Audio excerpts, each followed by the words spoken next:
Seiring perkembangan zaman, Desa Cimandala, Kecamatan Sukaraja, Kabupaten Bogor, yang sebelumnya dikelilingi lahan kosong, kawasan ini sekarang sudah banyak dibangun tempat wisata kuliner dan pusat perbelanjaan.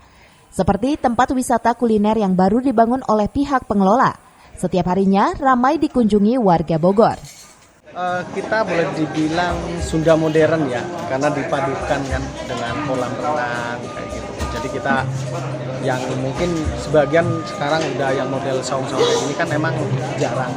Jadi kita padukan sedikit lah dengan yang potensinya ya, karena kita yakin untuk di wilayah di sini potensinya cukup bagus, makanya kita berani investasi di sini. Seperti itu. Bagian emang dari didikan kita, karena kan namanya makanan dan pelayanan itu harus yang agak profesional, dan juga dari wilayah juga kita sertakan. Seperti yang sekarang ini udah mulai bertahap, udah 6 orang, dan besok kita panggil lagi yang dari terdekat.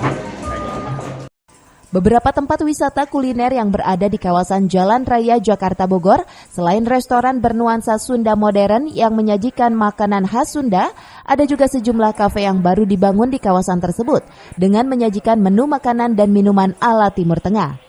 Jadi bagi Anda yang ingin mencari tempat kuliner, kini tak harus pergi jauh-jauh.